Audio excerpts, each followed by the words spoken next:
Story time. Okay, it's January 2024. I'm a senior in high school. I have a boyfriend I've been dating for about 2 years. We're in a rough patch. We're not doing so good. But, we're still together. We're still doing this.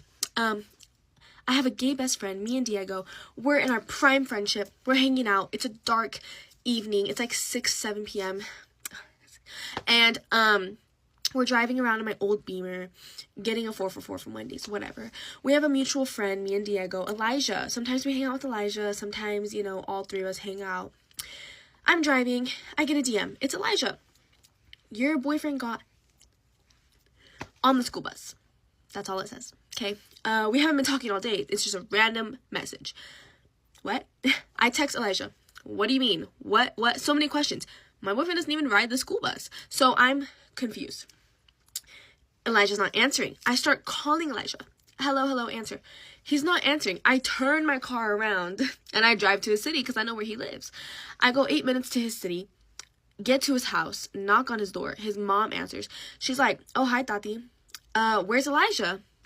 Oh, Elijah's at Pedro's house. I know where Pedro lives. I know where everyone lives. These towns are so small. I drive to Pedro's town. I'm still calling Elijah. My Diego, he's like, maybe he's just trolling. Like, it can't be.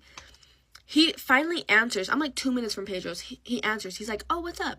I'm like, what do you mean my boyfriend got on the school bus? He doesn't ride the school bus. I'm confused. He's like, oh, we took a field trip. Because me and my boyfriend go to different schools, because we go to different schools. He goes to Elijah's school. I don't. I'm like, you took a field trip? Like, my boyfriend never told me.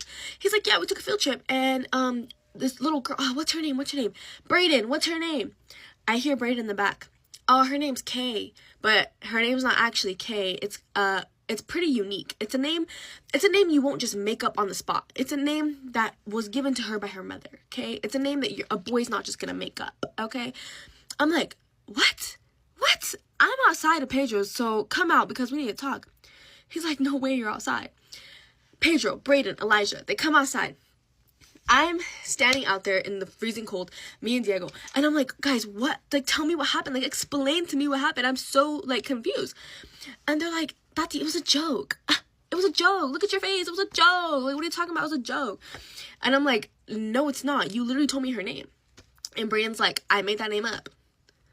You did not make up that name. That name is pretty unique, What? He's like, I swear my mom, word to my dad, I made that name up. Brayden. Anyways, I'm upset. I'm like, Pedro, tell me, is it true? He's like, no, we're joking. So I'm delusional. I'm like, okay, it's a joke. My boyfriend finds out I'm at Pedro's. He's mad. He texts me, why are you at Pedro's house? Why are you harassing my friends? What's going on? And I'm like, dude, they told me that you got on the school bus. You went on this field trip I didn't even know about. And he's like, bro, on the field trip, I sat by Xavier. And he sends me a picture of him and Xavier sitting by each other, his friend. And I'm like, I don't know. I'm like, they told me it was a joke though. So cool. And he's like, yeah, it's a joke. You're so embarrassing going to their house. I hate you. Whatever. So I'm like, fuck, I guess I am embarrassing. That was kind of embarrassing. I go home. I'm sleeping. It's 2 a.m. Elijah texts me. Tati, by the way, it wasn't a joke. But I had to say that because I didn't know you were going to pull up and they were going to call me a snitch. And I was like, what do you mean it wasn't a joke? What do you mean? And he's like, yeah, it was true. I have a picture. And I'm like, what? Call me. I call him. I'm in tears. I'm crying. And he's like, bro, they were calling me a snitch. They were telling me I'm fake because you pulled up and we're telling them. And I was like, oh, I didn't think about that. Sorry. And he's like, but I gotta tell you because you're my friend. He sends me a picture. One of the most traumatizing pictures I've seen in my life. It's a picture of my boyfriend and a little girl. I say little because she looks young. She is. It's laying on his shoulder and there's a blanket on them on the school bus. Okay? I'm like, what? AI. It can't be real. It's real. And I find this girl on Instagram and I find out she's 15. My boyfriend's gonna be 18 in a week. In 1 week, he's gonna be 18. She's 15. I DM her and I'm like, hey, is it true? Did you really on the bus, baby girl? She responds and she's like, I didn't know he had a girlfriend. I would never, ever, ever do that if he had a girlfriend. Like, all his friends were telling me he was single. And I was like, great. Well, hi.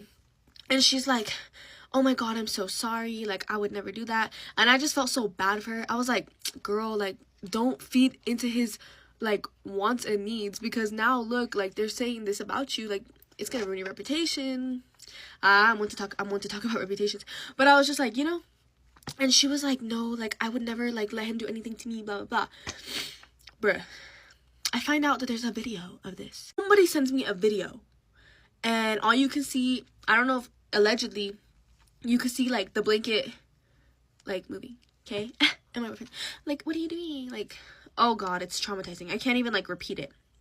On the school bus. A 15-year-old. He's gonna be 18. I'm going insane. I feel like I just, like, I'm going insane. I'm literally going insane. Like, I'm going insane. So I text my boyfriend all the proof. And I'm like, so it was a joke? And he's like, bro, she was begging me, by the way. She's 15, okay? You're gonna be 18 in a week, bro.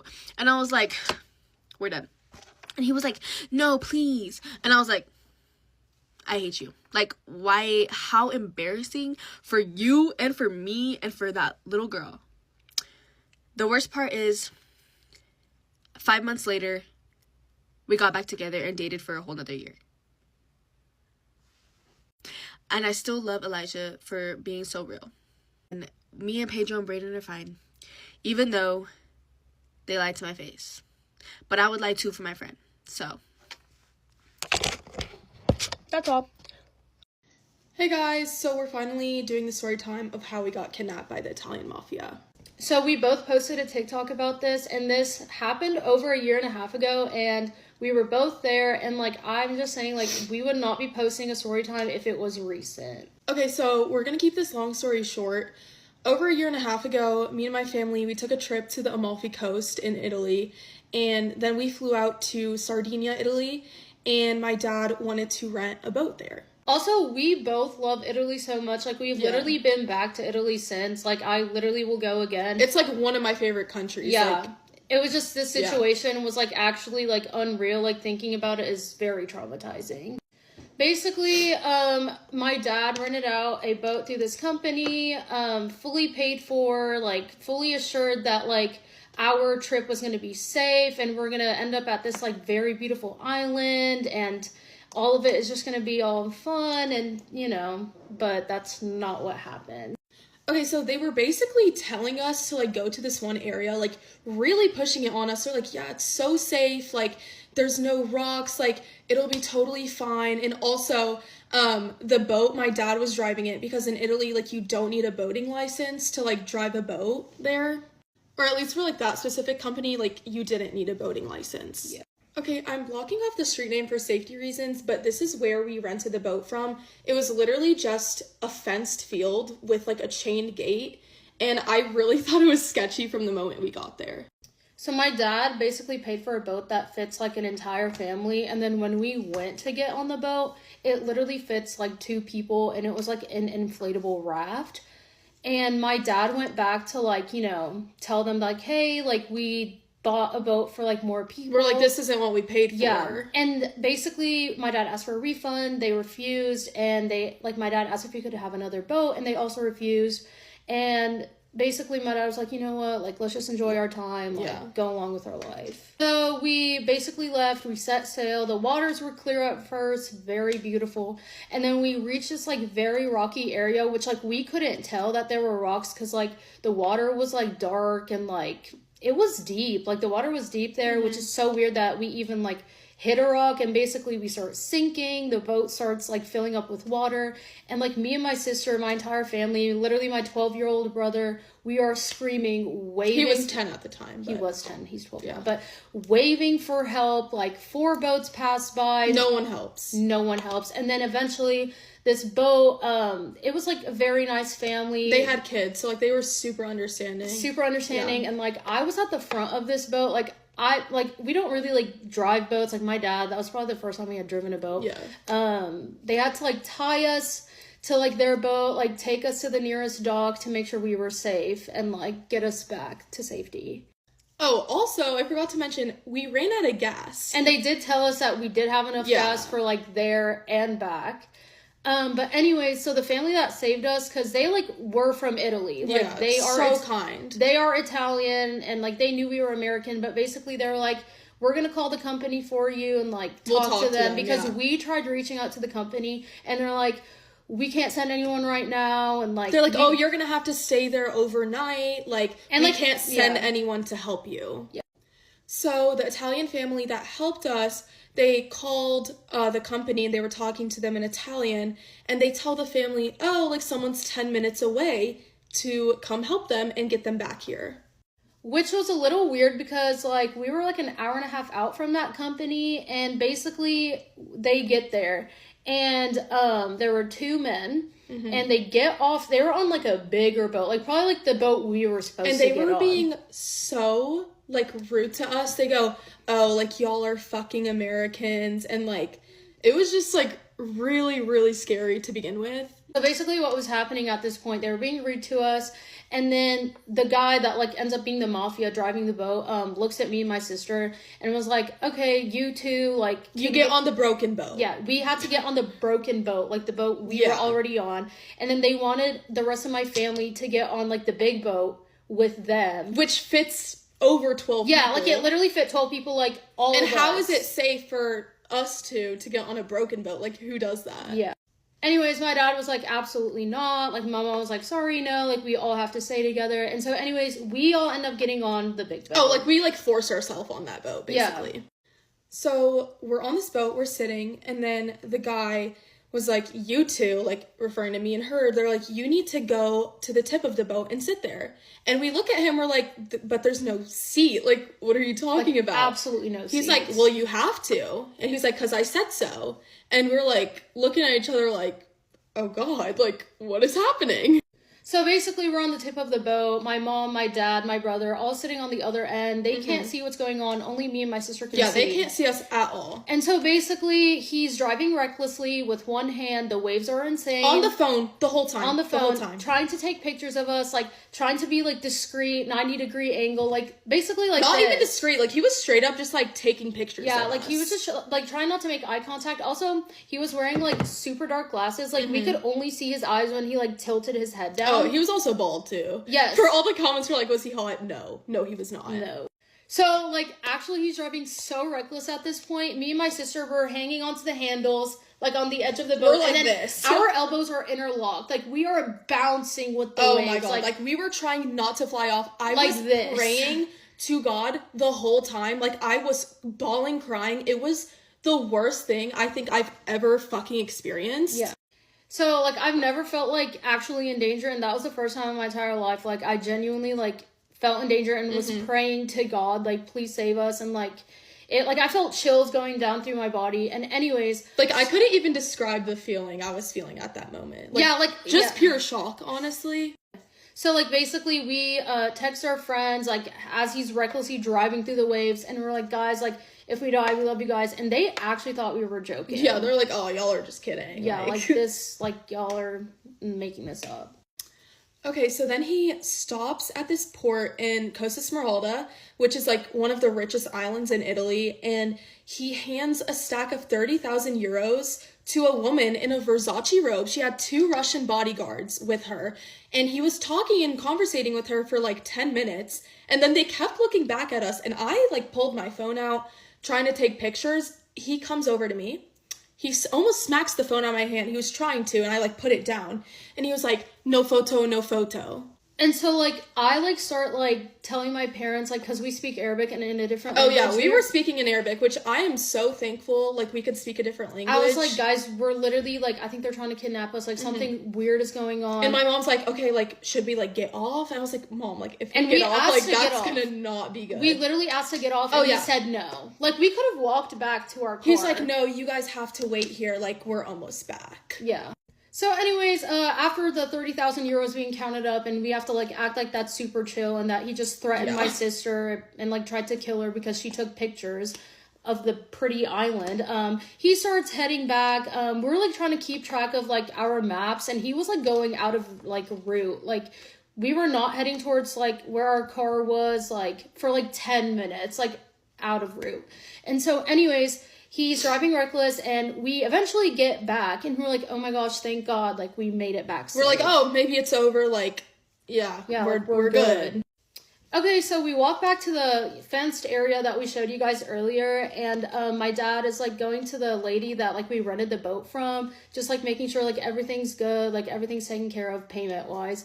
And then suddenly we look over and the gate is shut. The mafia man hops over. Oh, and he fence. locks the chain. Yeah, like the chain locked, like fully locked. And then he goes up to my dad. He's also wearing full black, still sunglasses on his eyes. We cannot see his eyes. He has papers in his hands. Drops him in front of my dad, tries to square up, pulls out a gun from his pocket, and points it at my dad, and then points it at my sister. He's like, you either pay the $2,000 or she's an extra $2,000. Oh, like an extra, like extra. We did not have to pay an extra $2,000. Yeah. So my brother starts videoing. He was literally 10 at the time, and they scream at my brother. My brother hides behind the car, and then my dad discreetly trying to call the cops. They're not understanding him. Like the Italian cops did not speak English, I guess, the ones he was talking to. And then my dad hands the phone over to me, and I'm trying to tell them where we are. We paid the $2,000. We were able to get released, but then we had to report this to the U.S. Embassy. It was a big deal. We got escorted back by the cops back to our hotel, and we had video evidence of what was going on, of them speaking Italian, and the mafia was saying that we have the wrong family, please let them go. So basically, they had the wrong family, made us pay $2,000, and tried to kill us. Get ready with me while I tell you guys the story of how living with my best friend ended our friendship. Last summer, I was looking for roommates in the fall when our school term started, and two of my best friends at the time were both looking for roommates too. So we all decided to live together as we had all known each other for about 5 years. Let's call the roommates James and Amy. An important detail for the story is that James and Amy used to be friends before this, but their friendship ended because Amy confessed to James that she had a crush on him. Unfortunately, James did not reciprocate those feelings, so their friendship ended. But when we were talking about rooming together, Amy assured me that those feelings were completely gone, as that had happened years earlier, and she basically told me not to worry about it and that the roommate situation would work. So we bit the bullet, we signed the lease, and soon after we all moved in together. This is where it became very apparent that Amy's feelings for James were not gone whatsoever. Amy started becoming a carbon copy of James. She started listening to all the music he listened to. She would constantly ask to borrow his clothes and wear them out. And it was just very clear that she would always side with James anytime we had any debate about anything related to being roommates. James clocked this pretty much immediately after living together, and he basically talked to me because we were pretty good friends, and he told me, hey, like, honestly, she makes me kind of uncomfortable, so I think at some point we're gonna have to have a conversation about this. But right around the time period this was happening, I got an internship offer, which meant that I had to move away for 3 months while Amy and James lived alone together. So I flew down to San Francisco, and for a couple months, Amy and James were living alone in the apartment together. And James was basically constantly texting me while I was away, begging me to come back essentially because he found it very, very awkward to be living alone with Amy, who very clearly had some feelings towards him. While I was living in San Francisco, Amy and James asked me if they could come visit me down in San Francisco and stay in my apartment while they visited the city. Naturally, I agreed, so they came and flew down, and this is where all shit hit the fan. The trip had been going fine until the very last day when I woke up and realized that my phone was not where it was when I had fallen asleep. Amy and I were sharing a bed, and I had gone to sleep with my phone on this side of me, and I woke up with the phone in between Amy and I. Immediately, I could tell something was wrong, but I still had work to do because I was interning, so I just headed to work and didn't think anything of it. I got off work early that day because Amy and James and I had plans to visit Palo Alto after my work.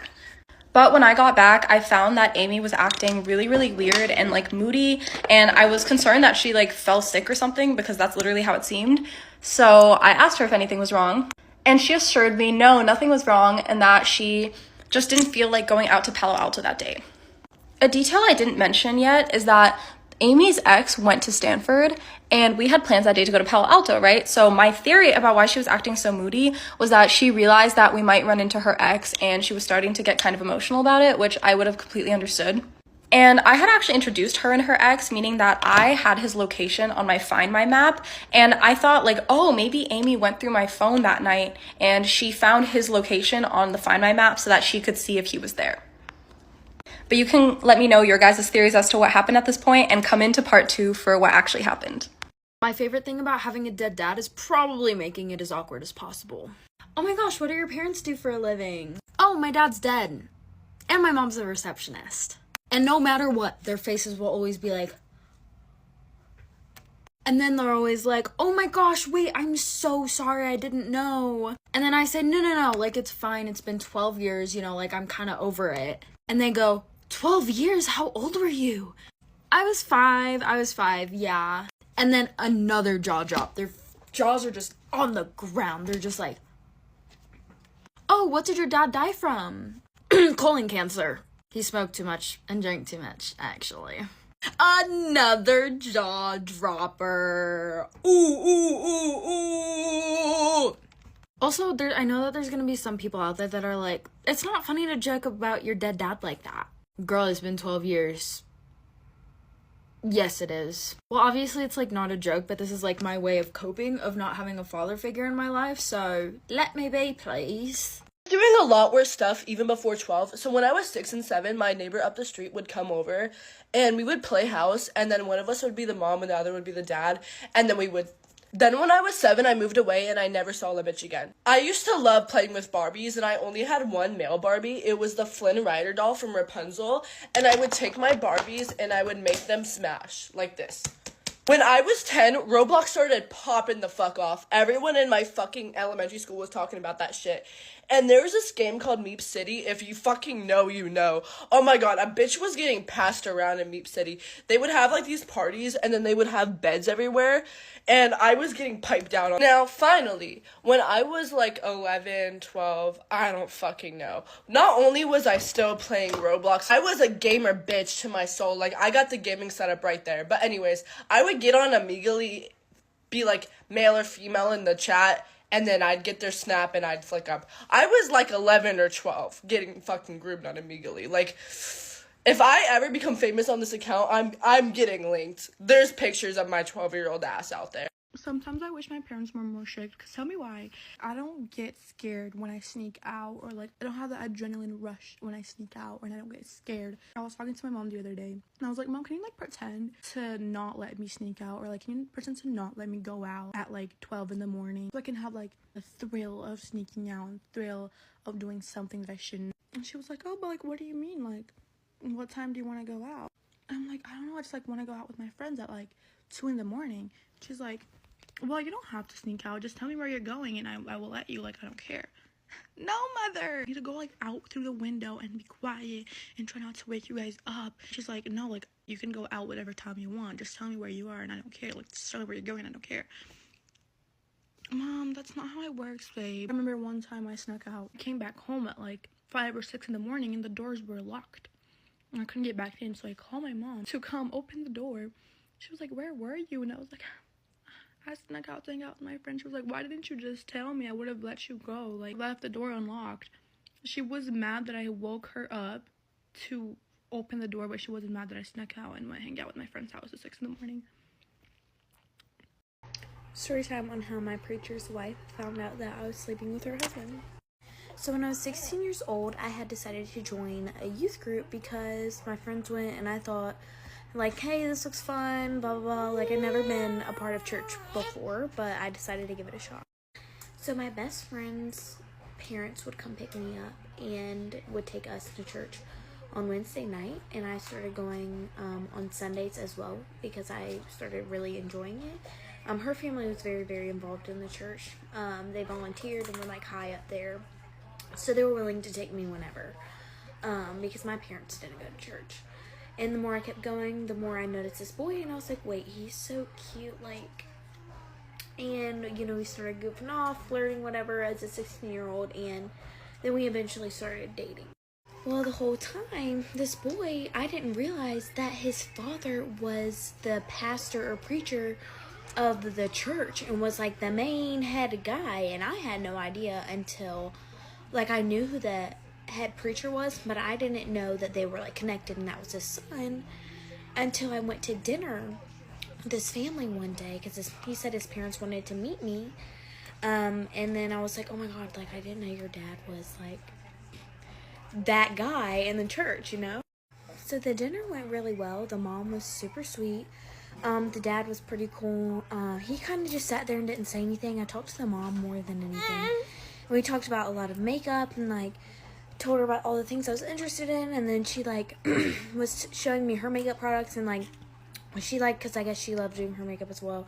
So we kind of like bonded over that and I had a really good night. And like I really liked the mom. I didn't really think anything of like the dad because he was just sitting there not saying anything other than the fact that I was surprised that it was his dad. But I mean, it was pretty good. And I continually went over there for dinner every Wednesday, and I would go for Sunday brunch. Well, the more and more that I kept going over there, the more I would come during the weekdays, and I was getting really comfortable with her family. They were very comfortable with me. And it got to the point where multiple times I was alone with my boyfriend's father, the preacher at the time. And it got to the point where he would just get closer to me and like we would talk about things that we liked and both enjoyed, and we would laugh and have a good time. And I like really thought he was super cool and I enjoyed hanging out with him, and he started becoming like my favorite. And then one thing led to another, and then all of a sudden one day I was sitting on the couch and I don't know, I kind of had like a little crush on him. I'm some 16-year-old girl and I think he's like super cool, and I thought he was like attractive, like he was handsome, especially with like him having the same interests as me. And I don't know, one time he just looked at me and he would compliment me all the time and tell me I was beautiful, and he just grabbed my face and started making out with me. So one thing led to another, and then like at first it was just us making out, and during the week I would come over and we would just end up, somehow we always ended up in a room alone. It's like his mom would be like, I almost said his name, but his mom would be like, come do this, come do that, you didn't finish this. And then I would end up in the room alone with his dad, because we always had to be in a room together with a adult, whether it was the mom or the father. And 9 times out of 10, it was his dad that was in the room with us, watching us.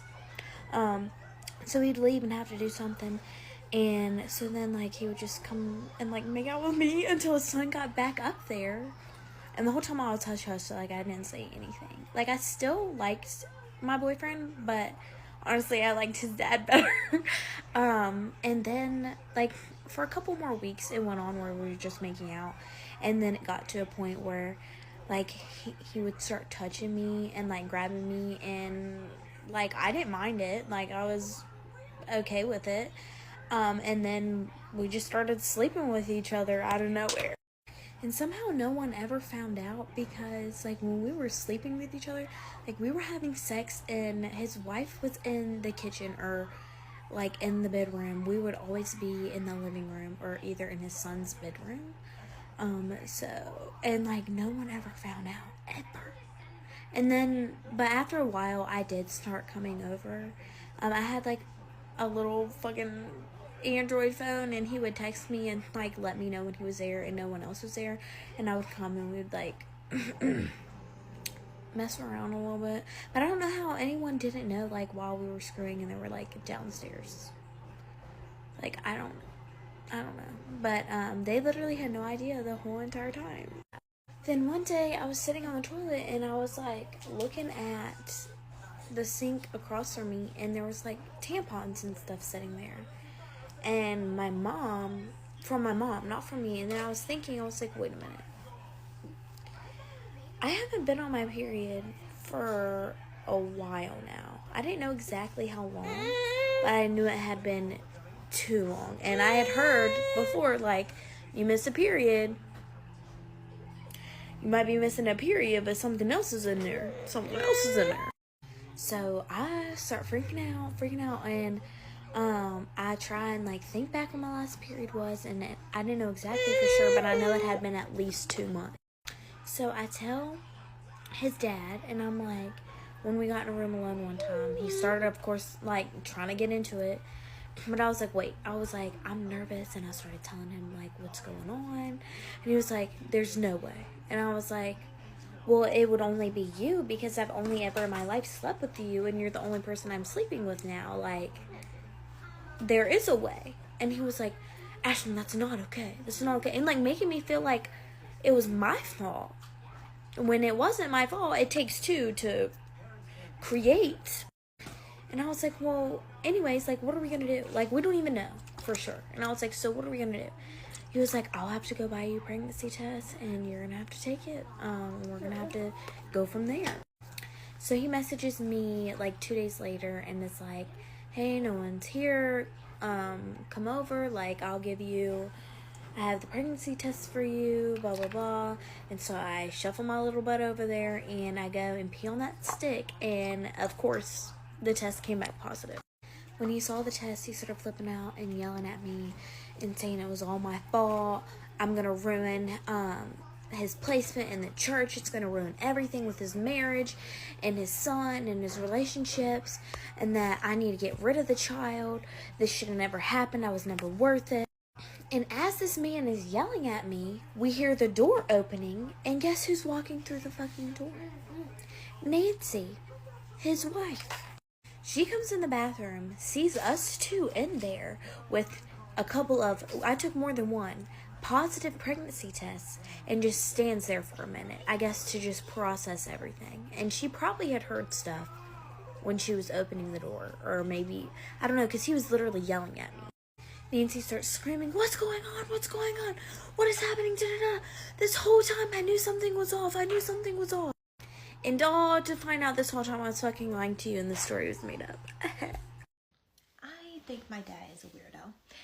And the reason why I say that is because back in 2020, he sent me really weird, creepy text messages.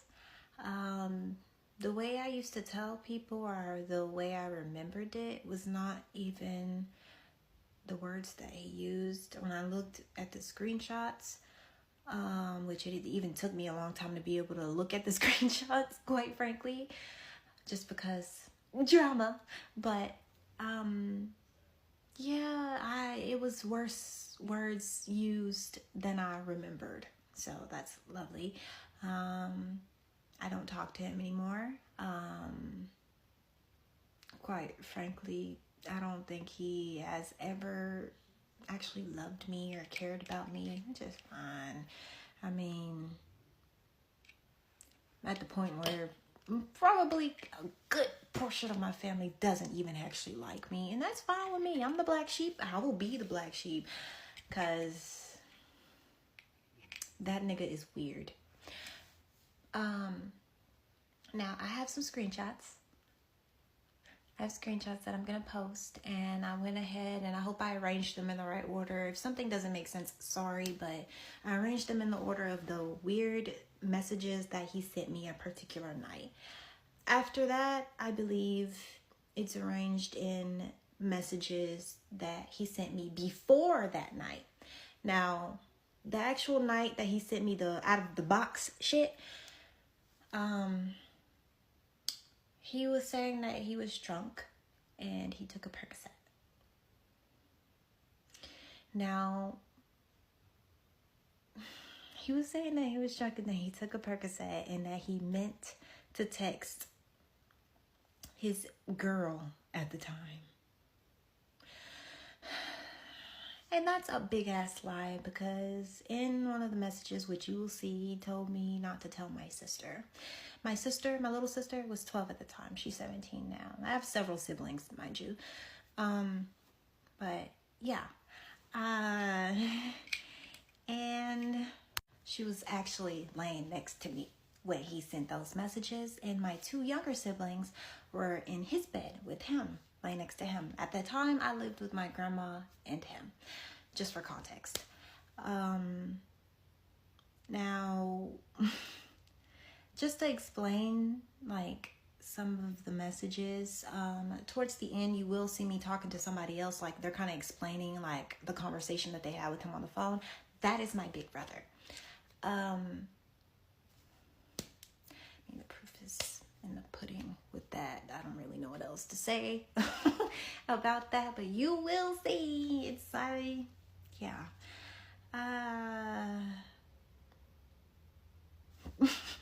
I know some of you might be like, well, why post this now? Well, babes, people talk about their trauma, and I want to talk about mine.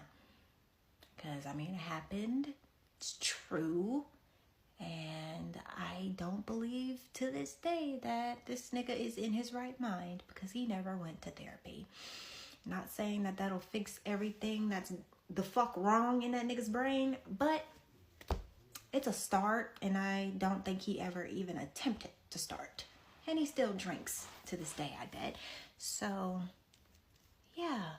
But, yeah, and in between, I truthfully think that he was thinking about me in this weird way, even before he sent the super weird messages. Because, yeah, you will see, he used the word beautiful a lot when it came to me, and he like made a lot of weird comments. Like, one of them was, that is a beautiful nightgown. I had actually gotten like a little night dress, I guess. It had cats and dogs all over it. Mind you, I was a virgin also at the time. Not that that necessarily matters. I didn't lose my virginity until years later. But just for him to, you know, send me these messages, I'm a virgin and you're my biological father. Like, not that that's any particular order, but it should be. But I don't know what else to say. I don't know what else to say. Yeah, so take a gander. Next video, you will see. If you have any questions, feel free to ask me on the video where those screenshots are. Thank you for listening to me talk about this. And if you've experienced anything similar, please let me know. Or like I said, if you have any questions, please ask away. And as far as negative comments goes, if you have any way of defending this nigga, you're disgusting. You're disgusting, okay? Thank you. You guys seem to like my other story time, so I'm going to be telling you guys about the time I walked in on my brother and his girlfriend doing the deed in my parents' bedroom. Okay, so it was just me and my boyfriend that day. Well, I thought it was just us because my parents were at work and my brother was supposed to be at school. So we had woken up and I told him that I wanted to get ready because I wanted to go shopping since I was so bored and I didn't want to stay home all day. As we were getting ready, I remembered the night before I had left my jar of coins. By the way, my jar of coins was this big and it was filled to the top with all my coins and quarters. And since we were already gonna go to the store, I told him, might as well bring the jar of coins so we can exchange it. I walked to the living room and I noticed that my shit was gone. It was not where I had left it. I left it by the TV stand and I already thought like, okay, maybe my brother fucking took it. But then I remembered usually when I leave my shit out there, my mom usually takes it to her room. By the way, picture this. My parents' bedroom has sliding doors. And both doors, it doesn't have a knob. It's like, I'll insert a picture if I have one, but it doesn't have a lock. So you can go in whenever you want, like you can just, yeah. So obviously me thinking my brother was at school, I didn't think anyone would be in the room. So I opened the fucking door and the first thing that I fucking noticed on the floor is body mist, shoes, a bra, clothes, backpacks, and then I look up. As I fucking look up, I see my fucking brother laughing and I see his girlfriend. Bitch, I seen her titties all out. I seen his weenie. I seen every fucking thing. Bitch, this bitch grabbed the fucking blankets. She covered her fucking tits with my mom's blanket. And I kid you guys not, my jaw was on the fucking floor. I was like, and it felt like a fucking eternity. I dead ass had my mouth open for so fucking long that my brother had to fucking yell at me to close the fucking door. I don't know how long I had my mouth fucking open there. I don't know how long I was standing there. I swear to fucking God. I just remember like minutes passing by until my brother told me to fucking close the door. And all I see are fucking tits, weenie, jamon, literally everything you can think of. And so much shit was going through my fucking head while I was just watching that. I don't even know how long I was standing there for. But I just remember my brother fucking yelling at me to close the fucking doors, and I do. I fucking close the doors and I'm fucking shook. I run to my fucking room and I tell my boyfriend what I just saw. I don't want to be rude. I don't want to body shame, but the girl was a little bigger than my brother. So when I first saw them on the bed, I dead ass thought like my parents came home early, and I thought my mom and my dad were fucking. I was like, what the fuck? I dead ass thought it was both my parents. I mean, I don't know if I wanted it to be my parents. I kind of prefer it wasn't, because I don't want to see my mom's fucking tits all out. But yeah, I really fucking wish that I can bleach my fucking eyes, bleach my fucking memories. Shit, put me in the fucking Inside Out movie. Delete my fucking core memory. I swear to God, that shit was like the nastiest thing I've ever seen or witnessed in my entire fucking life. So I go in and tell my boyfriend what I just fucking saw, and he was shocked as fuck because he had asked me like, isn't he supposed to be at school? And I told him, yeah, he should have been at school, but I don't know if it was an early release or if my brother had ditched a couple classes to come and do whatever the fuck he was gonna do in my parents' bedroom before obviously they came home from work. So at this point, I deadass have no friends, so I don't know who the fuck to tell this to. So I text my fucking sister, and I tell her like, dude, you won't guess what I just fucking saw, like, what the fuck? So I told her everything. I gave her the details, and she fucking yells at me. She's all like, bitch, like, you should have fucking gone in there, pulled her by her fucking hair, because that's so disrespectful. Like, she's doing that in my parents' bedroom and shit. I told her, yo, you need to calm the fuck down, because if you were here and you saw what I saw, dead ass, like, you wouldn't even know what to say. Like, bitch, my mouth was on the fucking floor. I didn't know what to say. I didn't even know what to do. I was fucking embarrassed. Like, the bitch should have been embarrassed. My brother should have been embarrassed, not me. Like, now that I think about it, I'm kind of glad it wasn't my fucking parents, because what the fuck does one do in that situation? Like, we finished getting ready, and as we're driving by, I tell my boyfriend, like, oh my God, that's the girl that was in my parents' bedroom, you know, that was fucking my brother. And he tells me like, no fucking way. And I'm like, yeah, that's her. Like, that's dead ass. Those are the clothes that I have seen on the floor. Like, that's her backpack. Like, I was fucking shook. Like, I've never seen this girl in my entire life. I didn't even know my brother had a girlfriend. So he's like, what do you want me to do? And I'm like, nothing. I was just telling you because the fuck, like, I can't be the only one who's seen this bitch in my parents' bedroom. Okay, so as soon as I get home, I tell my brother, like, hey, you better wash those fucking sheets. You better wash that blanket, because I'm not about to let my parents sleep in that fucking bedroom knowing you guys did that nasty fucking shit. And he tells me, like, yeah, whatever, like, I'm gonna wash them. And I'm like, you better, I'm gonna fucking snitch. I wasn't really gonna snitch, but I really was hoping that he would wash that shit, because shit, if it was in my bedroom, oh, fuck no, that would have been a whole different story. But I don't end up snitching. I think he snitches on himself, actually. I don't remember, but yeah, I don't fucking end up telling my parents. But yeah, that's pretty much it. I just walked in and just seeing like fucking hamon flying everywhere. But if you guys want to know the story time, because I have a lot of story times, then I'll probably be posting one like every single day, or at least once every fucking week. I'm sorry, but I quit. This was fun. Have a wonderful life. Love you. Get ready with me while I tell you guys how I ran away from my first marriage.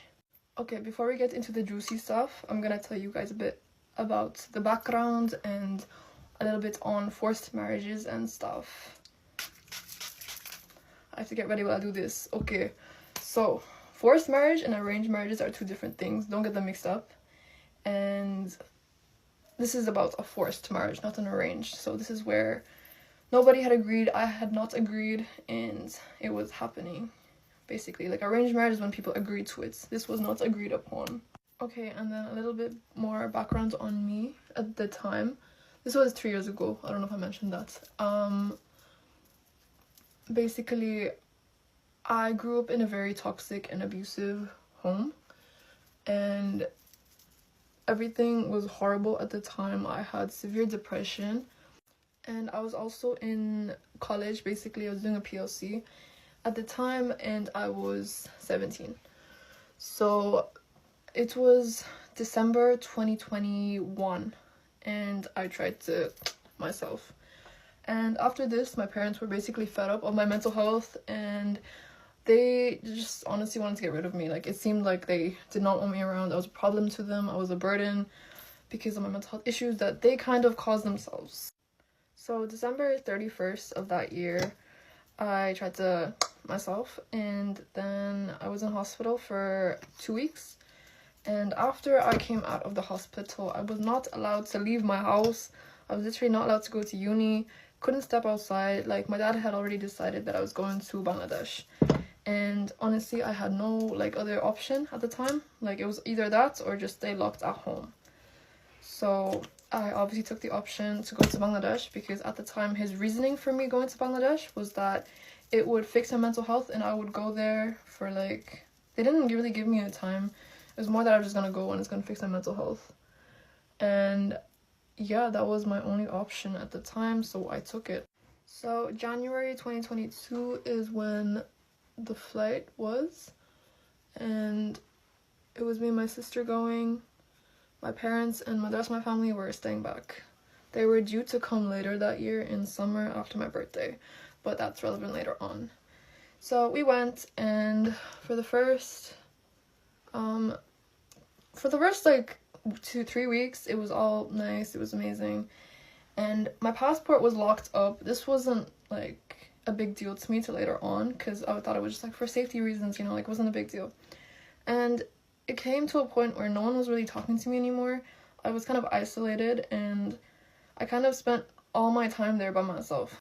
I was there for a total of 6 months from January till June, and honestly, the only person that I really spoke to over there was my pet duck. His name was Tokyo. I left him behind.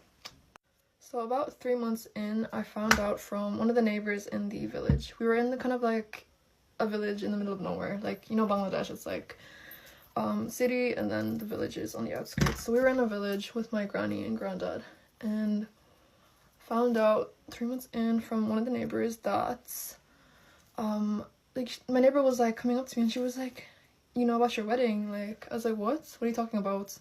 And she's talking about my wedding and how it's gonna happen after my parents and family got there in June, and they were already looking for guys or something, and apparently there had already been guys and their families coming over to the village to see me, and I just never noticed. I thought they were just like my granny's friends or whatever, and turns out they weren't. So I was like, what the heck? Like, what do you mean?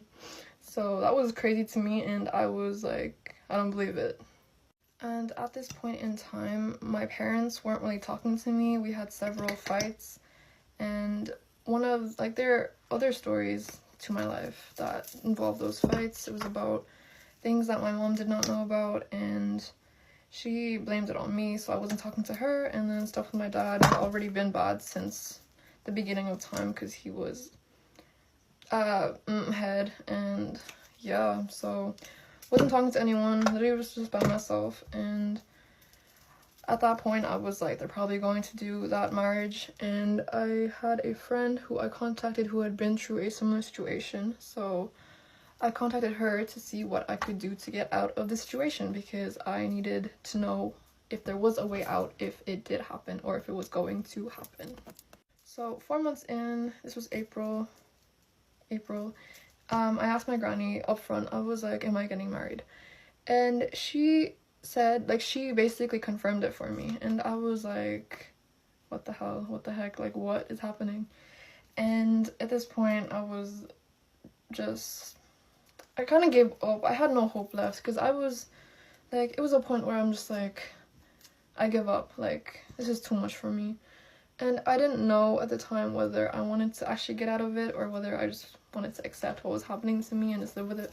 That's my life, because I was just like, what's the point anymore, like, you know?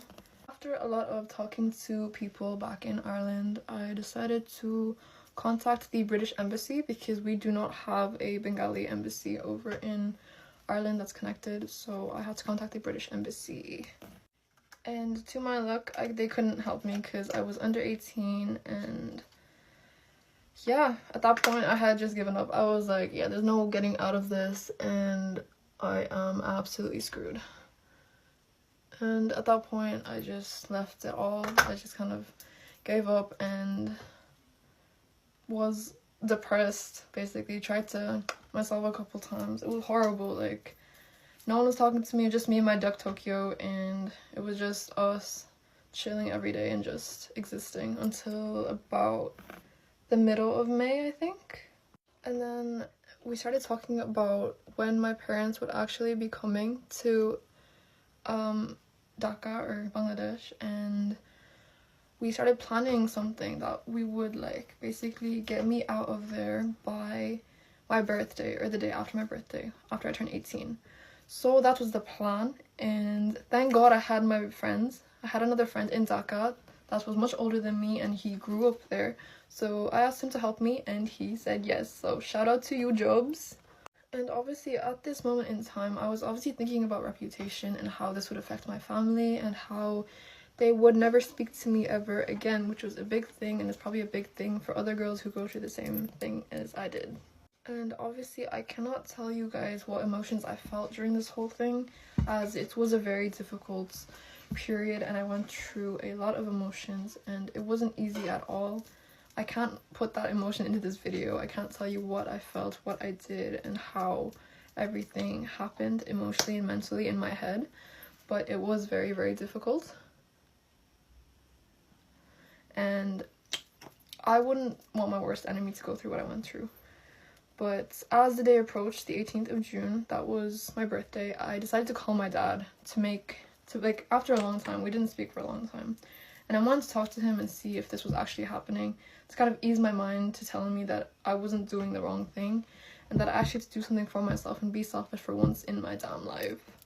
So on my birthday, I called him and I asked him up front if it was all going to happen when they got there. So this was the 18th and they were due to come on the 26th of June. So I called him and he said yeah, and I spent that entire birthday crying my eyes out on how they could even think to do that, because his reasoning was that this person, well, my husband, would take care of me, which would fix my mental health and everything would be fine. And obviously I did not want to marry someone. I was not ready mentally or anything. I didn't want to marry someone I didn't know. So that's when I decided that I would be running away. At this point in time, I didn't think about what would happen to me after I got back to Ireland. So it's literally just like the escape, how I would like get away from that village in the middle of nowhere. So we all planned it, me, the embassy, and my friend Jobs. And obviously there was a lot of risks involved, but I didn't really think of them. I just wanted to get the hell out. And so we planned it that on the day of the morning of the 19th or the 20th. I'm not sure which day it was, even though I should know. I think it was the 19th, and that morning I would wake up early, be discreet about it. The embassy would be flying over from India to Bangladesh and meeting me in a spot that we had chosen together, and I would be meeting them there, and basically Jobs would be picking me up from a nearby town because I had to get from the village to the town to the city where the embassy was waiting for me. So I met up with Jobs first. Obviously there was a lot of risks involved, but I took them all. I just wanted to get out. I did not have my passport, and I literally only had my phone and my charger in my bra, so that was it. And I just took off like that, and it all happened how we planned it to happen. They made me an emergency passport to get me out, fly me out. And after I got back to Ireland, like the whole flight, I was just thinking about what I just did, because the adrenaline was crazy and everything was just insane. It felt like a movie. Like if I could make a movie, this would be that movie. And yeah, I got out and it was insane. And obviously I did not speak to my family for a long time after, and eventually we did get on good terms, but there's more stories to that for another day. And yeah, that is it. I probably should have told my story sooner, but obviously I wasn't healed enough to do that. And now that I am healed, I would want my story to be out so other girls that go through this have this and know that there is a way out. But yeah, my DMs are open, so DM me if you guys need me. And thank you for listening to my long ass story. I just realized how long it was, but yeah. Stop what you're doing. This is your annual PSA. Look up how candy canes are made. You're welcome. Bye. This is a story time of how I found out I got cheated on and how I confronted him. if he sees this video, if he has any of his little minions stalking me. My message to him, please do not text me about this. I'm not deleting this video. I did say, you know, I was going to try to respect you after the breakup, but you didn't respect me for 2 years, so I kind of like am not going to respect you. So it all starts sophomore year, and at this point we had been together for about 8 months. I actually found out I got cheated on our 8th month anniversary, and I'm going to be name dropping because I don't care, I never did. So basically it was spring break for like a week, and on the last day of spring break before school I spent the night at his house. And for that spring break we were like on a break because he wanted to go on a break. Whole time it's not a break, we're still hanging out, he's still texting me, he's still calling me, telling me he loved me. Like, we were not on a break, we were still in communication, there was no break. But basically the night that I spent the night at his house, he was like, I think I'm ready for the break to be over, da da da da. He was like playing songs that were like now that I'm thinking about it, the songs were definitely giving he was cheating on me. So I'm thinking we're having like a cute moment listening to these songs. Like, no, girl. He was playing Runaway by Kanye West and like crying and saying I'm sorry. So the next morning, it's our 8-month anniversary. We're lit, we're hype. I'm like so happy. I'm like, woo! We're still together. Great. We go to school. I'm having fun. In the middle of the school day, I get a notification. This girl, I think her name was Vicky, followed me. I'm like, okay, chill, like, woo. So I think I follow her back because I'm just like, okay, whatever, like, whatever. We had no like mutuals or anything like that, I don't think. So then, like, later on in the day, she texts me, she's like, hi. And I'm thinking, oh, maybe her account got, like, hacked. Because, you know, on Instagram, when your account gets hacked and they text you, hey, first, and then they start asking, like, can I log into your account so I can, you know what I mean? So I accidentally opened the message, and I left it on scene on accident. I didn't even need to open the message. Whatever. I go on about my day. I go to practice. At the time, I was playing softball, and so I'm chilling. Maybe there was, like, 30 minutes left to practice. Maybe, like, 45. And I get a text from her. And she's like, from my highlight, because we still had each other's highlights up. And she was like, oh, are you still with him? And I text her back, and I'm like, yeah, why? And she's like, oh, well, he was just at my friend's house, and they hung out. And I'm thinking, because he has, like, this girl best friend that he's been friends with for a while, and, like, I never had a problem with her. There was never a problem with her, and he would, like, go to her house, okay? Like, I'm not that type of girl that would literally make you never have a girl best friend or never make you hang out with a girl, because if you want to cheat on me, you would do it. Like, so I thought she was talking about that girl, and I'm like, oh, I was like, wait. Because at first I was gonna be like, oh, like, his friend, what was his friend's, Jasleen or something like that? I was like, oh, is it, like, Jasleen? But I was like, no. Because I just had a weird feeling, so I was like, oh, who's the friend? She says Emma. I'm like, oh. Immediate heart drop. Keep in mind I'm at practice, and there's still practice going on. I'm literally texting her because we're on a water break right now. So I'm literally like, what the fuck? There's history with Emma, okay? There's history with Emma. That's why I was so, like, what? So she texted, I didn't answer her, but I saw Emma, and then she's like, I have a picture of them together. So I'm like, okay, I didn't ask for the picture yet because I was like too like heartbroken. So I'm like, okay, like, thank you so much for telling me, like, this is crazy. I was like, when did he go to her house? And he was like, oh, like, I think like last week or something like that. So this whole time, by the way, I forgot to say this, I was screenshotting like every single message and sending it to my boyfriend. And I'm like, who the fuck is this girl? I swear to God, if you're cheating on me, like, we're over, like, we're done, like, what the fuck, why would you do this to me? Like, cussing him out. And he's at practice literally, like, right across the freaking way, because he was playing baseball. So I'm fucking crashing out on him over text. I'm, like, trying so hard not to freaking freak out, because I'm at practice, and there's really nothing I can do.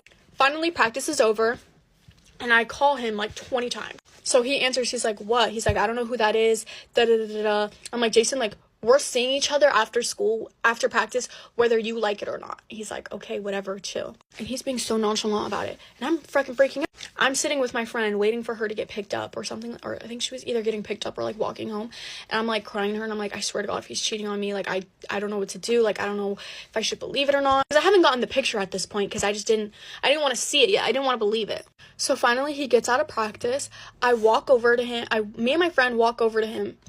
And I'm like, hurry up. He's like something, and I was like, you're such a fucking asshole. He's like, whoa, what the fuck? Why are you calling me names now? Da-da-da-da-da. It's like freaking out on me. I'm like, well, because you are a fucking asshole. Who the fuck is this girl? You're gonna explain yourself right now.